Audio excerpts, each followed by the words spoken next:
평안과 형통을 누리리라. 같이 한번 따라해 볼게요. 평안과 형통을 누리리라. 우리 옆 사람 보시면서 흉박하면서 인사해 볼게요. 평안과 형통을 누리실 것입니다. 인사하겠습니다. 네. 남유다 세 번째 왕이 아사입니다. 아사는 왕이 된 이후에 대단히 중요한 일을 하게 되는데요, 그것은 백성들로 하여금 여호와를 찾게 만든 것입니다.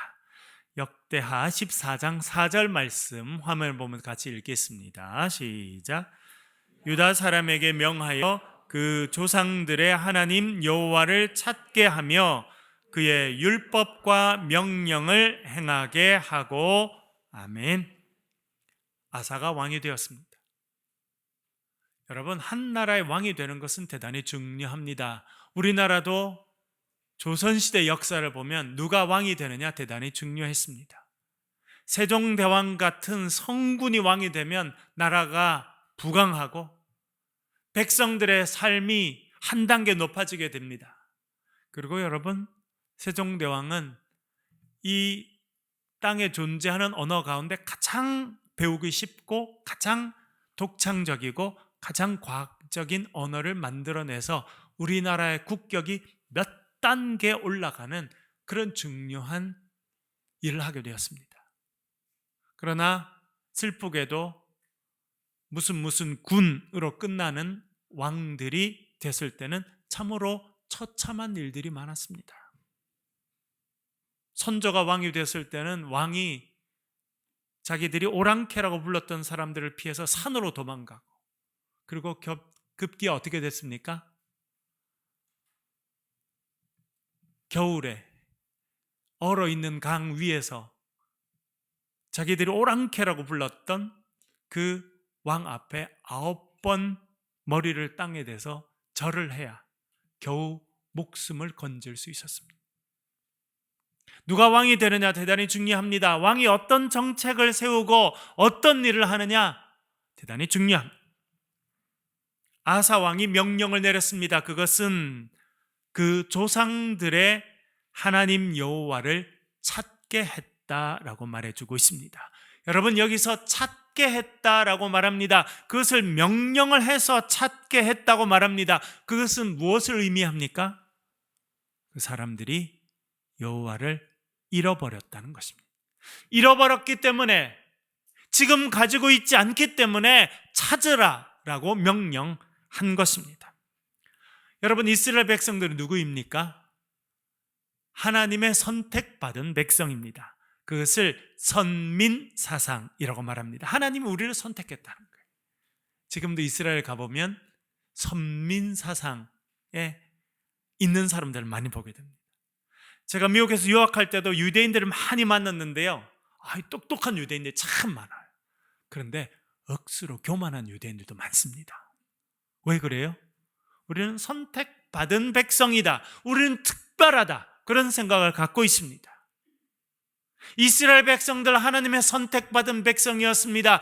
여호와의 백성인데 여호와를 잊어버렸습니다. 다시 말하면 무늬만 선택받은 백성이었다는 것입니다. 여러분들은 어떻게 신앙생활을 하고 있습니까? 제가 짧은 목회 기간을 보니까 어떤 분들은요, 무늬만 기독교인, 무늬만 예수 믿는 사람이에요.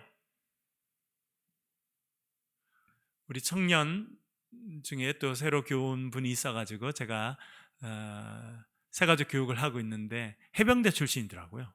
그래서 제가 그랬어요. 여러분, 해병대 옷만 입고 있으면 귀신 잡을 수 있습니까? 저는 해병대는 안 갔다 왔는데 해병 앞에 써 있더라고요. 귀신 잡는 해병대라고. 이제 어디 갔다는 것도 또 써 있더라고요. 아무나 해병이 된다면 나는 해병 안 될 거다, 안 됐을 거다. 들어보셨어요, 여러분? 그러니까 아주 자부심 있는 거죠, 그렇죠? 예, 해병대 옷만 입고 있다고 귀신 잡을 수 있는 게 아닙니다. 정말 뼈를 깎는 노력과 정말 해병이 돼야 그 구호대로 이루어지는 것입니다.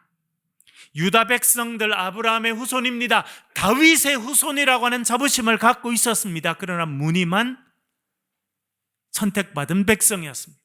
하나님을 잃어버렸어요. 왜 그러냐면 하나님 아닌 다른 우상을 섬겼기 때문입니다. 그래서 3절은 이렇게 말합니다. 3절 화면을 보면서 같이 한번 읽겠습니다. 시작. 이방 제단과 산당을 없애고 주상을 깨뜨리며 아세라상을 찍고, 아멘. 쭉 나오죠. 우상의 제단, 산당, 주상, 아세라상. 여러분, 이게 무엇입니까? 자기 스스로 하나님의 선택받은 백성이라고 했던 사람들이 섬겼던 신들이라는 거예요. 솔로몬 이후에 남유다와 북이스라엘은 나눠집니다.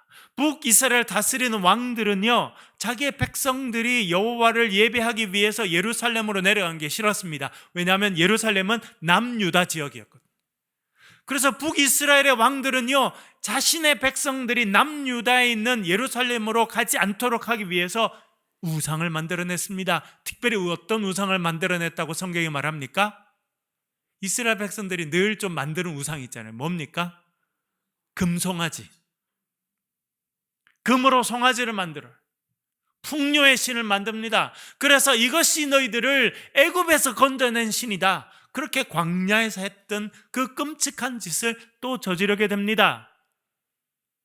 여호와의 신앙을 의도적으로 탄압하고 우상을 섬기는 것을 더 장려하게 됐다. 그렇게 말해주고 있습니다. 남유다도 형편이 비슷했습니다. 얼마 전에 좀 충격적인 뉴스를 많은 분들이 접하셨죠. 그것은 무엇이냐면 우리나라에 14살 된 중학교 여학생이 마약을 구입했어요. 스마트폰으로 있는 앱을 통해서 쉽게 마약을 구입했습니다. 그리고 자기가 마약을 투여했어요. 그리고 여러분, 나쁜 짓은 혼자 합니까? 같이 합니까? 그래서 다른 남학생 둘한테도 마약 해보라고 줘서 같이 마약을 했어요. 그리고 이 여학생이 집에서 혼자 또 마약을 하고는, 이 마약이라는 거는 여러분 우리가 상상을 초월할 정도로 우리의 신경과 뇌를 마비시키고 결국 파괴시키게 되거든요. 그래서 이 14살짜리 애가 아마 집에서 마약을 했는지 집 계단에 정신을 잃고 쓰러져 있는 것을 엄마가 발견한 거예요.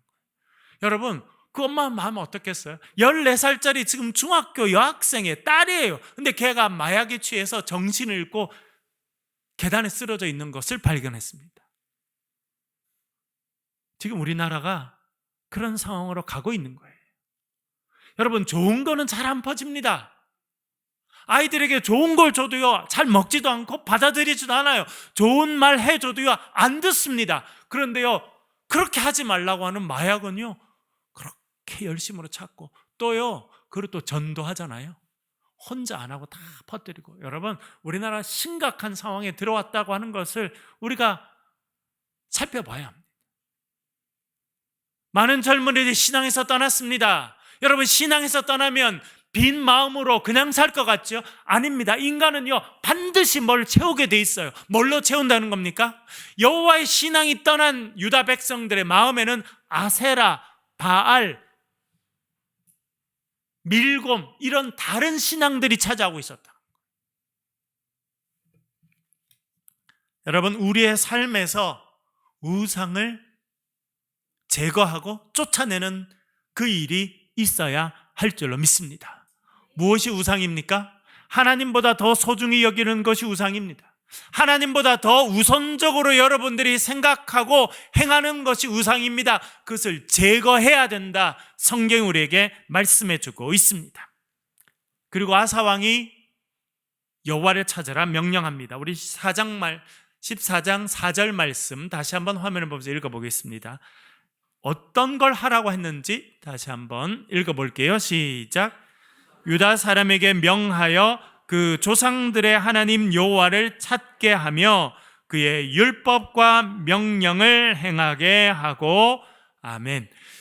여호와를 찾게 했는데 어떻게 찾으라고 이야기한다고 말합니까? 첫 번째는요, 율법을 알게 했다라고 말합니다. 지금 우리 말로 말씀드리면 하나님의 말씀을 아는 백성이 되라, 그렇게 말했다는 거예요. 요즘에 많은 사람들이 핸드폰으로 금방 지식을 얻을 수 있습니다. 요즘에는 뭐 외국어를 안 배워도, 그렇죠? 여러분, 이렇게 스마트폰에다가 어플리케이션만 깔고 한국말로 하면 일본어로도 번역해주고 중국말로도 번역해주고 다 해요. 웬만한 사람보다 훨씬 잘합니다. 지식이 넘쳐나는 세대입니다. 그런데 여러분, 안타깝게도 하나님에 대한 지식들은요 줄어들고 있어요. 그것이 우리가 경험하는 위기인 것입니다. 여러분, 그래서 우리 교회에서 말씀을 매일 읽고 묵상합니다. 말씀 읽는 거 대단히 중요합니다. 그러나 말씀 읽는 것으로만은 충분하지 않습니다. 말씀을 묵상해야 그것이 우리를 살리는 생명의 말씀이 되는 것입니다. 제가 언젠가 TV 프로그램을 한번 봤는데요, 조그마한 아이가 나왔어요. 그래서 아이가 나와서 넌센스 퀴즈를 내는 거예요. 그러니까 아이들 생각으로 내는 넌센스 퀴즈인 겁니다. 어떤 애가 와서 이렇게 문제를 냈어요. 여러분 한번 맞춰보세요. 자꾸 먹으라고 해서 먹었는데 여러 개 먹으면 혼내요. 그게 뭘까요? 못 알아들으셨어요? 다시 한번 해볼까요? 자꾸 먹으라고 해서 먹었는데 여러 개 먹으면 혼내요. 그게 뭘까요? 시식 음식이랍니다. 시식 음식. 마트에 가면 시식 코너 있어요, 없어요, 여러분? 있죠. 지나가면 먹으라고 해요, 먹지 말라 그래요? 먹으라고 그러죠. 와서 좀 맛 좀 보라고, 맛있다고 먹으라고. 그래가지고 서서 여러 개 먹으면 어떻게 돼요? 혼나요. 하나만 먹어야지 여러 개 먹으면 혼난다니까요, 여러분. 아이들 생각에는 아니 먹으라고 그래서 열심히 먹었는데 여러 개 먹으면 혼낸다는 거예요. 그게 시식 음식이라는 거예요. 드셔보셨어요, 여러분? 저도 아내가 장 볼 때 따라갈 때 있는데 뭐가 제일 재밌냐면 시식 코너 한번 가보는 거. 근데 여러분, 시식 코너 가서 시식 음식 먹고 배 부릅니까? 저는 목사님 그거 먹고 배불러요. 그래서 한번 손들어 보세요. 그런 분은 공주예요. 있을만 먹고도 살 수 있는 공주. 시식 음식 먹으면 어떤 맛인지 알 수 있습니다. 소세지가 이런 맛이구나, 만두가 이런 맛이구나 알 수 있어요. 그렇지만 그걸로 절대 배부르지 않습니다. 성경을 읽는 거 대단히 중요합니다. 하나님의 말씀의 맛을 알게 되지만 그것이 우리를 살리는 음식이 되기 위해서는요 깊은 묵상이 필요합니다. 여러분, 복음노트를 해보시면서 정말 경험하지 않으세요? 복음노트를 정말 몇 시간씩 시간을 내서 이렇게 말씀을 보고 그렇게 말씀을 먹는 사람들은요, 이 말씀이 묵상의 말씀이 돼야 나를 살리는 말씀이 되는구나 하는 것을 알게 되는 거예요. 아사가 명령을 내립니다. 여호와를 찾으라 말합니다. 그리고 첫 번째 말한 것이 율법을 알라는 거예요. 말씀을 알고 말씀을 깨닫고 말씀을 체험하는 사람이 돼야 여호와를 찾게 된다 말씀하고 있습니다. 여러분, 복음 노트를 통해서 말씀 묵상을 통해서 여호와 하나님을 만나고 찾는 놀라운 역사가 여러분의 삶에 있게 되기를 간절히 축원합니다. 두 번째는요, 말씀을 실천하는 거예요. 다시 말씀드리면 하나님 기뻐하시는 일들을 감당할 때 하나님을 찾게 되는 거예요. 1월 달에 제가 에티오피아에 갔었는데요, 저에게 참 새로운 경험이 되는 시간이었습니다. 목회자들 수백 명이 모여서 제가 신학 강의, 제가 연대도 하고 또 여러 곳에 가서도 신학 강의를 하는데 그렇게 열심히 듣는 분들은 거기서 처음 만났어요. 제가 하는 말 한마디 한마디를 그분들이 집중해서 들으시고, 이런 분들이라면 내가 일주일도 강의할 수 있겠다 이런 생각이 들었어요. 아주 가르치는 사람도 기쁘고 배우는 사람도 기쁘고 그런 시간을 가졌어요. 그리고 주일날에는 여러 번 말씀드린 것처럼 게네푸시아 교회에 가게 됐습니다. 아주 오래된 낡은 교회. 그런데 교회가 꽉 차 있어요. 그림 보여드린 것처럼 교회 밖에도 앉아서 사람들이 예배 드리는 그곳에 가서 예배를 드리면서 말씀을 전하면서 하나님이 깨닫게 하신 거예요. 뭐냐면 그분들의 안타까운 마음을 깨닫게 하는 거예요. 교회당은 벌써 많이 낡았습니다. 그래서 기초를 세우고 기둥을 세우고 큰 예배당을 세우려고 했는데 전쟁이 터져가지고 물가가 3배가 올랐어요.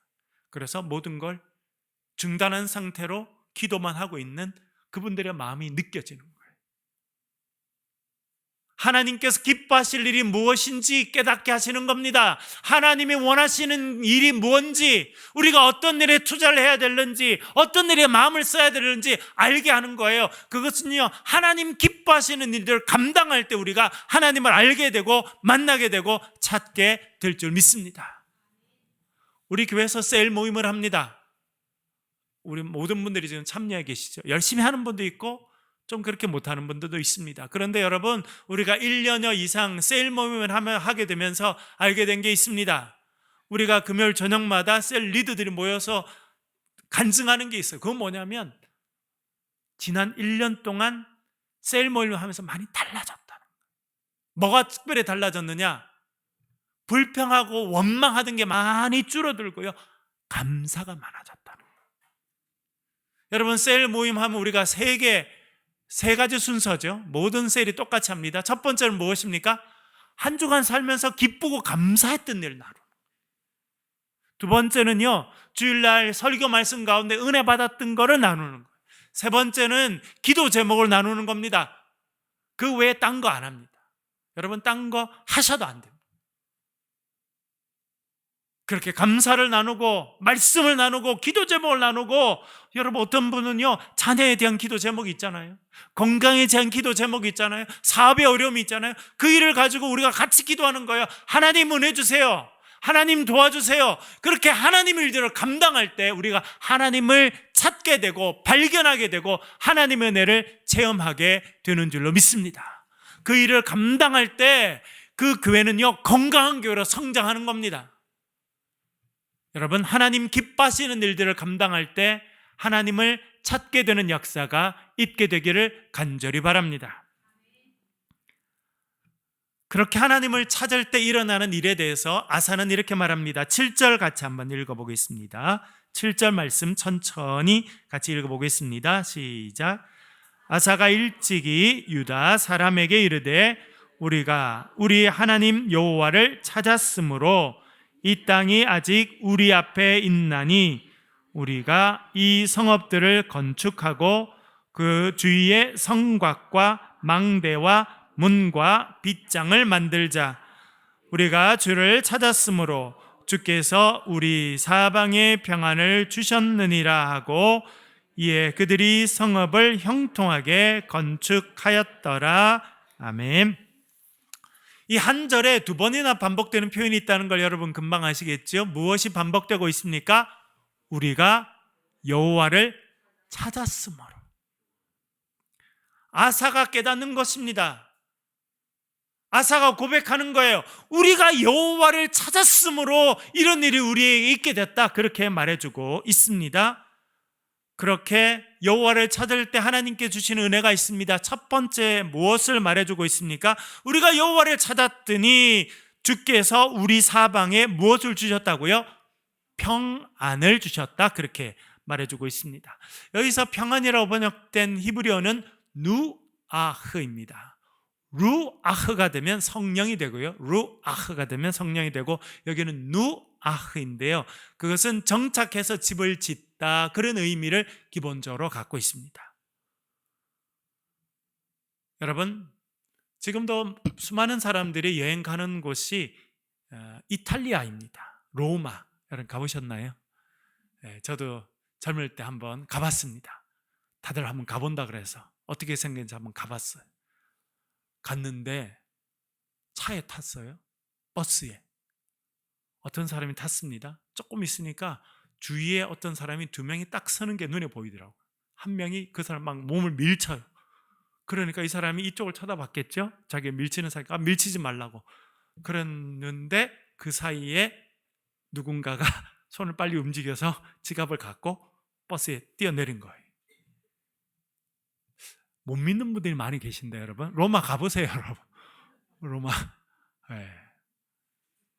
뭐 100% 아닙니다. 많은 분들은 집시라고 불려지는 분들이 그런 일을 하게 됩니다. 정처 없이 방황해서 돌아다니는 사람들을 집시라고 말합니다. 정착해서 살지 못해. 늘 위협이 있고, 그래서 때때로 그런 일들을 하는 일들도 있다. 그렇게 지금 알려져 있습니다. 모든 사람이 그렇다는 거 아니에요. 그중 일부가 그렇다는 것입니다. 왜 그럼 그런 일을 할까요? 정착해서 평안히 살지 못해서 그래요. 여러분, 우리나라는 얼마나 안전한 나라인지 모릅니다. 얼마나. 여러분, 커피숍에 갔다가 잠시 컴퓨터 놔놓고 왔다 갔다 하면 컴퓨터 없어집니까? 있습니까? 예. 학교 도서관에 컴퓨터 놔놓고 잠깐 화장실 갔다 오면 컴퓨터가 있습니까? 없어집니까? 미국 사람들이 신기하게 생각할 거예요. 어떻게 아직 컴퓨터가 안 없어지고 그대로 있어? 그래서 제가 미국에 유학 갔을 때는 그 컴퓨터를 채울 수 있는 자물쇠를 따로 팝니다. 제가 다녔던 학교들이 그래도 미국에서 손꼽히는 학교였는데요, 거기 대학생들도 학교 도서관에 그렇게 합니다. 왜? 습관적으로 그래요. 아니, 한 번은 제가 누구 차를 얻어 탔는데 어디 파킹을 하다가 차를 파킹을 하더니 뭔가를 하나 긴 막대기를 꺼내더니 그거를 막 이렇게 이 손잡이에다 막 채우는 거예요. 그럼 뭐 하는 거냐 그랬더니 이거를 채워 놓으면 도둑질을 못 한대요. 차를 못 갖고 간대. 여러분, 그런 거 안 경험해 보셨죠? 우리나라 얼마나 안전한 나라인지 모릅니다. 얼마나 평안을 주셨는지 몰라요. 오늘 성경이 말씀합니다. 여호와를 찾으면 여호와께서 우리에게 평안을 주신다. 그것은 무엇이냐면 우리의 삶에 안정을 주신다는 거예요. 염려와 두려움이 사라지고 우리의 마음의 평안이 찾아온다는 것입니다. 여러분, 21세기를 살고 있는 우리 현대인들, 특별히 우리 대한민국 사람들 잘 먹고 잘 삽니다. 정말 좋은 환경이 있어요. 그러나 뭐가 많이 늘어납니까? 우울증이 아주 많이 늘어납니다. 여러분 잘 아시는 대로 OECD 국가 가운데 자살률 1등은 어디입니까? 13년째 우리나라가 불명예스러운 1등을 달리고 있어요. 왜 그래요? 우리나라 이렇게 잘 살게 됐습니다. 잘 먹게 됐어요. 그러나 마음의 불안함을 지울 수가 없다는 겁니다. 마음의 평화가 없어요. 그래서 갈등하게 되고 싸우게 되고. 여호와를 찾을 때 여호와께서 우리의 삶의 평안을 허락해 주실 줄로 믿습니다. 그래서 여러분, 주일날 오늘 예배당에 오시든지 온라인으로 예배 참여하시든지 하셔야 될 게 있어요. 그게 뭐냐면 염려의 옷을 벗어서 주님 앞에 던지는 것입니다. 다시 한번 따라해 보겠습니다. 염려의 옷을 벗어서 주님 앞에 던지자. 영어로 찬양을 제가 불렀던 때가 있었는데 그때 그렇게 돼 있더라고요. Cast your all cares on him. Cast, 던진다는 거. 던지라는 겁니다. 너의 모든 염려를 주님 앞에 던져 넣어라. 여러분, 불을 품에 껴안고 있으면서 불 붙지 않기를 바라는 사람은 지혜로운 사람입니까? 멍청한 사람입니까? 불 안 붙으려면 어떻게 해야 돼요? 품에 안고 있는 불을 내려놓으면 돼요. 근데 많은 사람들 어떻게 하는 줄 알아요? 불을 품에 껴안고 불 안 붙길 바라고. 그게 우리의 모습이에요. 주일날 나올 때마다, 주님 앞에 나올 때마다 여러분이 있는 근심과 염려를 주님 앞에 내려놓으실 수 있기를 간절히 바랍니다. 그럴 때 주님께서 우리의 염려를 담당하시고 하늘의 평화를 우리의 삶에 허락해 주실 줄로 믿습니다. 또한 이렇게 말씀하고 있습니다. 이에 그들이 성읍을 형통하게 건축하였더라. 7절 마지막에 보면 이렇게 돼 있죠. 이에 그들이 성읍을 형통하게 건축하였더라. 그래서 마치 하나님을 찾으면 하나님께서 은혜를 주시어서 그들이 성읍을 평안하게 어려움 없이 건축하게 했다라고 이해될 수 있도록 번역이 됐습니다만, 사실은 히브리어 원문을 보면 두 단어가, 동사가 두 개 분명히 써입니다. 하나는 건축하다라고 하는 단어와 또 다른 하나는 형통하게 하다라는 단어가 쓰여져 있습니다. 우리가 하나님을 찾으면요, 하나님께서 평안을 주시고 그 결과로 뭘 하게 된다는 겁니까? 건축하게 된다는 거예요. 여러분, 건축하게 된다는 말이 무슨 말일까요, 여러분? 제 아내가 좋아하는 프로그램이 이렇게 집을 짓는, 집을 또 찾아가서 소개하는 그런 걸 좋아하더라고요. 아마 목회자인 저를 만나가지고 아직도 월세 전세로만 사는 그 마음이 반영이 되지 않았나 이렇게 생각되는데 좀 미안한 감이 있습니다만 그게 또 목회자의 삶이라 이렇게 저 생각하고 살고 있고, 저도 집 보니까 좋더라고요. 이렇게 그런 집을 짓는 것을 이야기하는 것은 아닙니다. 집을 짓는다고 하는 것은 마음의 평안이 있어서 우리가 꿈을 가지고 우리의 삶이 그 다음 단계로 나아간다는 것을 의미해 주고 있습니다. 우리의 삶이 확장되어지는 거예요. 지난번에 말씀드렸죠, 여러분. 하나님께서 우리에게 은혜를 주시면 형통의 보호를 얻게 되고 우리의 삶의 영역이 확장되어 갑니다. 확장되어 가려면요, 쌓이고 쌓이는 것이 있어야 돼요. 제가 에티오피아에 가서 3,300m 산에 올라가서 집회에 참여한 적이 있었습니다. 지난번에도 말씀드렸습니다만 참 신기한 경험이었어요. 제 평생 3,000m 이상 걸어 올라간 건 처음이고 또 3,300m, 그게 벌써 수만 명의 사람들이 모여 있었는데 거기 앉아서 딱 기도를 하는데요, 많은 사람들이 주위에서 저희들을 보면서 막 이렇게 찬양도 하고 기도도 하고 했는데 딱 거기 꿇어 앉았는데 이렇게 소리가 차단된 것 같이 기도에 딱 몰입이 되는 걸 경험했어요. 그리고 제가 금방 기도를 하고 우리나라 말로 기도를 했는데 조금 지나니까 금방 방언이 나와서 방언으로 기도를 했어요. 얼마나 기도를 했는지 기도에 딱 몰입이 되는 경험을 했습니다. 그것이 참 저에게는 중요한 경험이 됐어요. 어떤 마음이 들었냐면, 야, 여기는 기도가 쌓여 있구나. 이 3,300m 이 산에 기도가 쌓여 있구나. 그래서 누구든지 와서 여기서 무릎 꿇고 기도하면 그 능력을 체험하게 되고 은혜를 체험하게 되고, 저도요 갑자기 제가 뭐 의도하지 않았지만 말이 탁 바뀌어서 방언 기도로 바뀌는 거를 제가 정말 오랜만에 체험했습니다.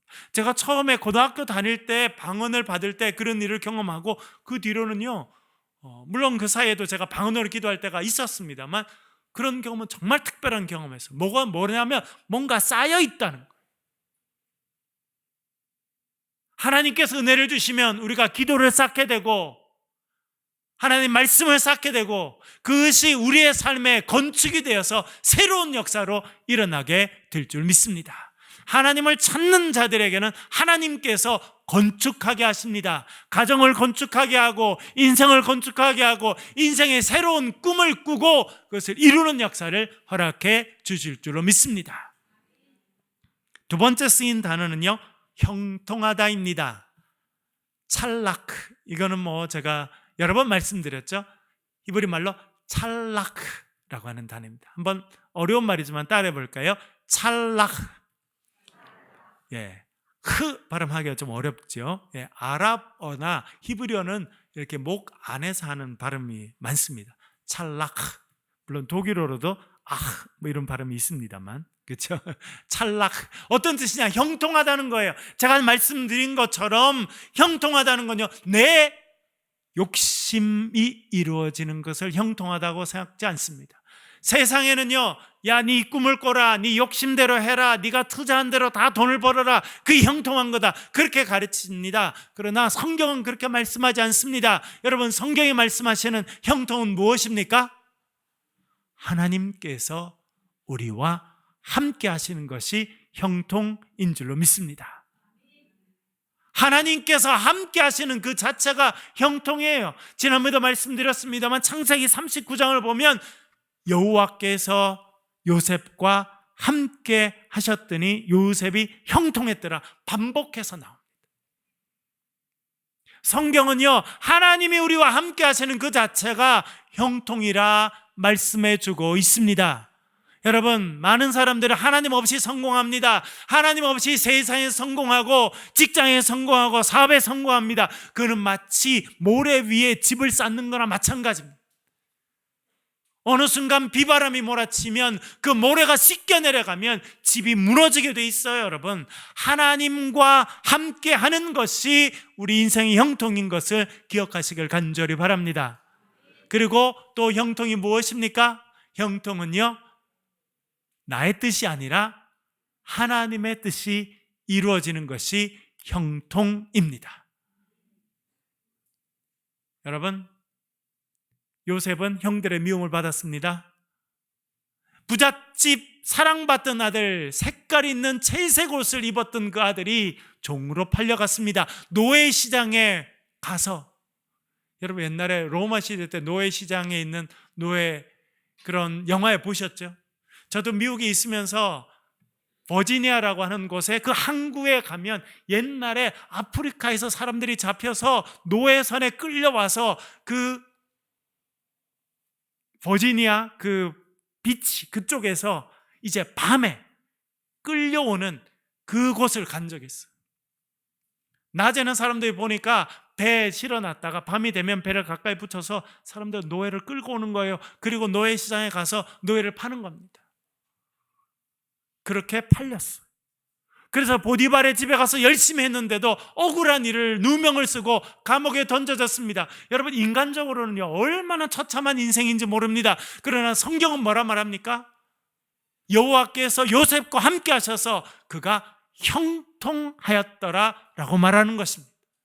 형통은요 내가 원하는 일이 이루어지는 게 아닙니다. 형통이라고 하는 것은 나를 통해서 하나님의 구원의 역사가 이루어지는 것이 형통인 줄로 믿습니다. 그렇게 말하면요 여러분, 우리가 하나님의 구원의 역사에 쓰임받는 거예요. 다시 말씀드리면 우리가 하나님의 축복의 통로로 쓰임받게 되는 것입니다. 그것이 형통입니다. 때때로 그 형통은요 내가 원하는 방향으로 되지 않아요. 내가 꿈꾸는 시간에 내가 꿈꾸는 일이 이루어지지 않을 수 있습니다. 그러나 그 모든 일을 통해서 하나님의 구원의 역사가 이루어지면 그것이 형통의 역사가 될 줄 믿습니다. 하나님께서 하나님을 찾는 자에게 평안을 주시고 형통을 주십니다. 여러분의 삶에 하나님 주시는 평화가 함께 하시고 여러분 하나님께 주시는 형통의 역사가 여러분의 삶에 함께 하시길 간절히 축원합니다. 그래서 평안과 형통을 누리는 인생이 되시길 주의 이름으로 간절히 축원합니다.